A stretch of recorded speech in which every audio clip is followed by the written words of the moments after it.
So in this video, I'm going to be going over which skill add-ons for both PvP and PvE. These are going to cover both pre-awakening and awakening all the way up to level 60.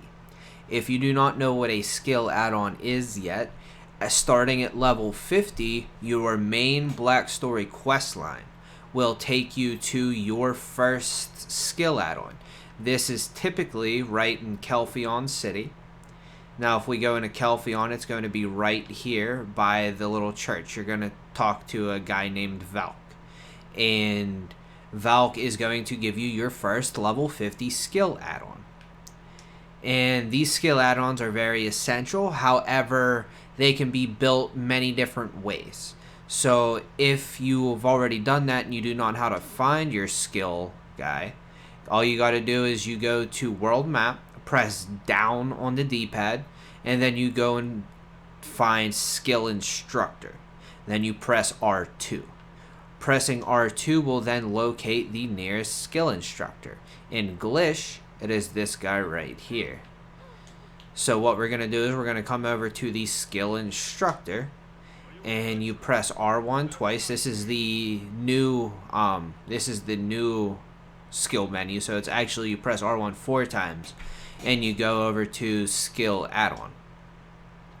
Now you can see I have a bunch of skills here. I'm level 61, so I have all 6 slots. So this one you get at level 50. This one is 52 and this one is 54. So you will get 3 normal skill add-ons, well 6 total, but for 3 different skills, and then you get 3 skills for awakening starting at 56, 58, and then 60. So let's go to the first one. You can see here's the list of skills that it gives you. Now these really depend on what stage in the game you're currently in as far as what you want to pick, because if you have your awakening and you're focused on PvP, your normal skill add-ons are only going to be abilities that you like using in PvP, and since your awakening is going to be your main focus, you're going to focus more on these, and then these are going to be to complement your awakening, where if you haven't awakened yet, these are actually going to be more for damage and survivability. So let's say you aren't awakened yet. Let's say you're level 55, you're pretty new to the game, and you just need some extra damage.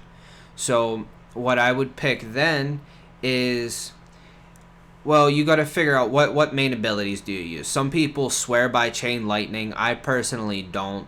Magic Arrow is pretty big. I actually got to level 59 using that because I didn't know any better when I was new to Witch. Also new to the game.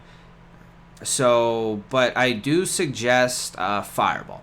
Fireball gives an attack against monsters plus 25 for 8 seconds every time you cast Fireball. Now, if you want a good balance of both, you can do, this and PvP attack.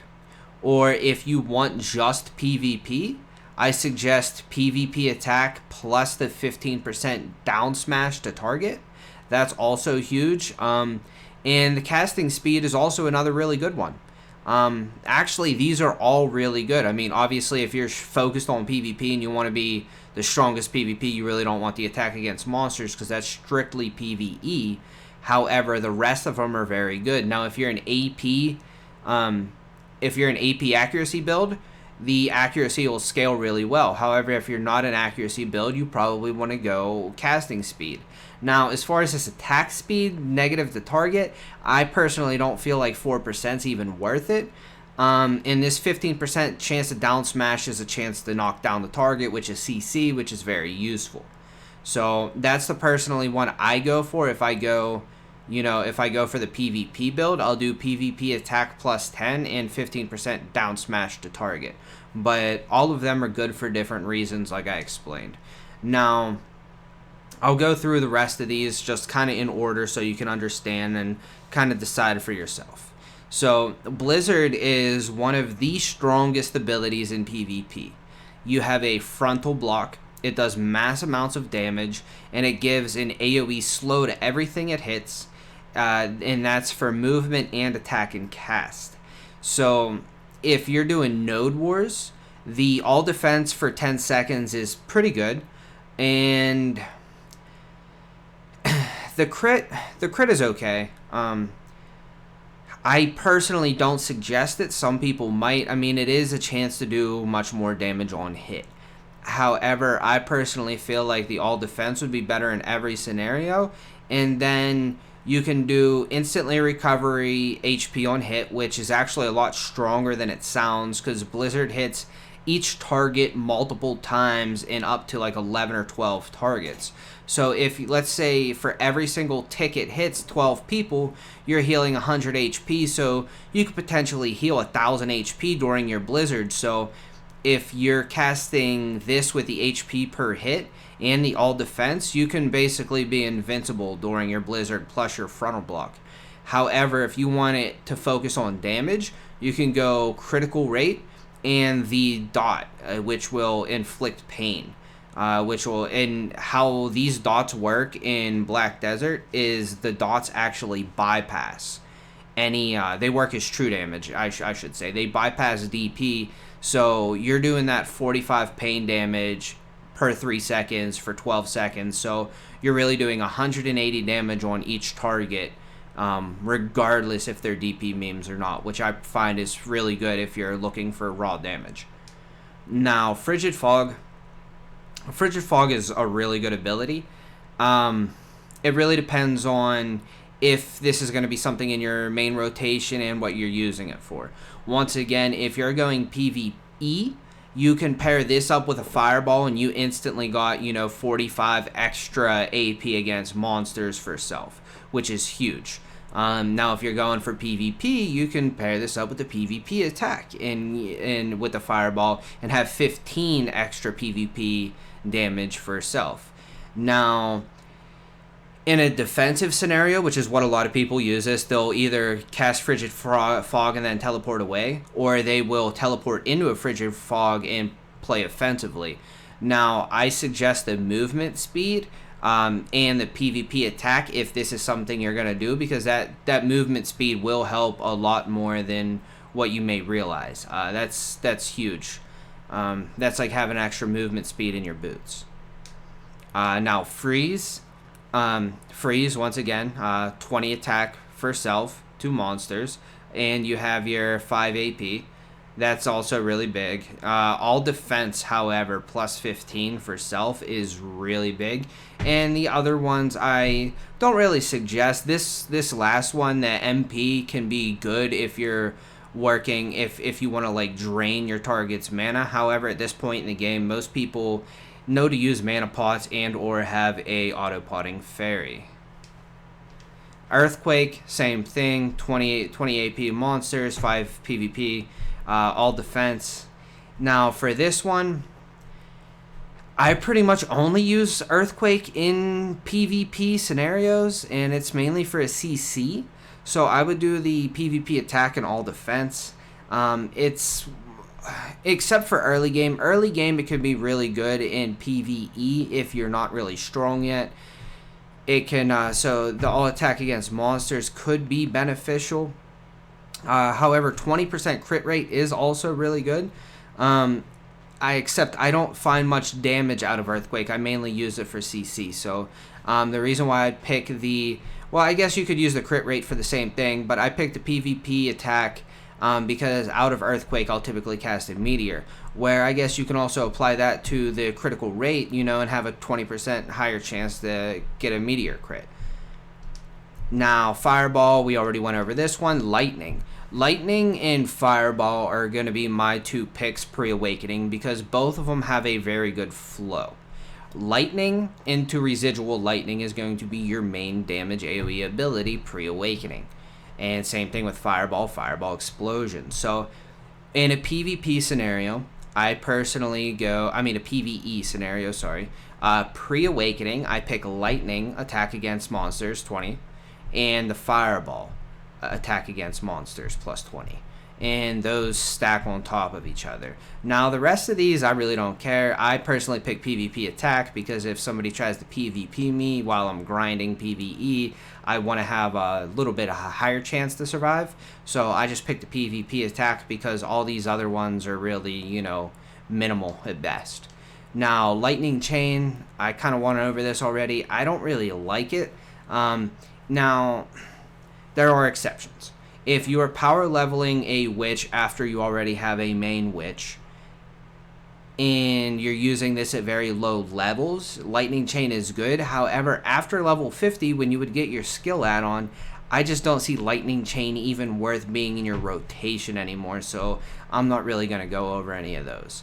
Magic arrow kind of falls under the same category. I don't really see a point to waste your time using it after level 50. It's really good at low levels, but after that, you shouldn't even be using it. Earth's response, same thing. You shouldn't really even be using it. So, you know, from that being said, you really want to go with Blizzard, Frigid Fog, Freeze, Fireball, or Lightning. Those are the 5 you can pick from that I highly suggest. The other ones I don't really aren't my personal preference. Now you can also look at the ones I already have on, and these are, you know, I have Meteor Shower on. Meteor, I use these abilities because, hold on, which ones do I have? The movement speed because it slows people down in Node Wars. I use my Meteor with my ultimate Meteor, which allows me to cast it every 30 seconds. And it slows down everybody it hits on top of CCing them. So we use it for like an AoE slow. Now, I also recover the HP on hit because you're always taking damage in Node Wars. And any HP I can regain is great. Same thing with the Fireball Explosion. You know, I have the All Defense and the Smash. And then multiple Magic Arrow I only use in PvE scenarios. And that's why I have, you know, the all AP plus 20 and the casting speed for 4. Now, Equilibrium Break, I currently have my PvE setup on, by the way, if you can't tell. I was running Altar of Blood with this setup. So I have Equilibrium Break, which is 20 AP against monsters for self, and a Bleed. Same thing with Thunderstorm. And then Voltaic Pulse is another bleed. So I was focusing on a bleed build for PvE for max damage while kiting. Now for the other abilities in here, you have Detonator Flow, which is really good. This is going to be your CC, long range CC attack for witches. And so with that being said, there's multiple things you could pick here. You could pick all defense and movement speed. That's personally the one I would go for. The all evasion plus 3 is good, but I don't think it's worth going for personally. Fissure Wave, I would personally go the poison and the PvP attacker crit rate. Fissure Wave I do use very often in PvP. It is a pretty good knockback. And the Yoke, this one I would never pick, to be honest. Yoke is really only good following a other ability that's a CC, and none of these are really worth taking except the Bleed, but the other abilities you have are better. Now, Thunderstorm, you could go instantly recover HP, or the dot. I always do the dot. And for PvP, I would pick the all accuracy. And for Voltaic Pulse, I would go all defense and then the bleed. That's just the ones I would pick for PvP. Now, when you're in this menu, if you pick a skill, you can then press triangle to change effect. And you can just sit here and change effects freely. Now, with that being said, well, actually, that's a lie. It costs one memory frag to change your effects. Sorry, I misunderstood that. I've actually never changed just the effects before. I always changed entire skill. So I have 47 memory fragments. You get these by doing bosses. You could buy them off the central market. They're about $1 mil each at all times. Sometimes go up to 1.5 mil. But that's all it costs, and you need one per skill. And it says so down at the bottom where it says if you change skills or skill effects after attaching add-ons to skills, it will cost 1 memory fragment. The way around this is using Cliff's skill add-on guide, which I highly don't suggest unless you're playing around with your abilities and you want to test all of them and you don't really care about real life money, which in that case go for it, but I personally don't suggest it to anybody. And if you guys have any more questions, feel free to ask in the comments. I've tried most of these, and that's why I gave my personal opinion on most of them. There are some exceptions to some builds, and when you get into the point where you are now theory crafting your own build for your witch, you can kind of customize them as you want, but there are, you know, abilities that I pick. And just so you guys see, I'm going to go through and actually reset all of my abilities for a PvP loadout. So, because I know a lot of you guys, you know, focus on PvP, and that's what you really want to see. So we'll go through real quick, and I'll show you how I customize my own, so you can kind of get an idea in a PvP standpoint. So we're first going to go for Frigid Fog and movement speed. Fireball explosion, I'll keep that, and then multiple magic arrow will actually switch to blizzard, and we'll do crit, and actually we'll do all defense and dot. Building a little bit of a weird one there. Now for this one I'll go fissure wave with a dot and PvP attack. Thunderstorm, I'll keep thunderstorm. However, we will change, what do we have on here now? Monsters, let's see what we have. Monsters, accuracy, attack speed, casting speed. We'll do HP recovery and dot for PvP.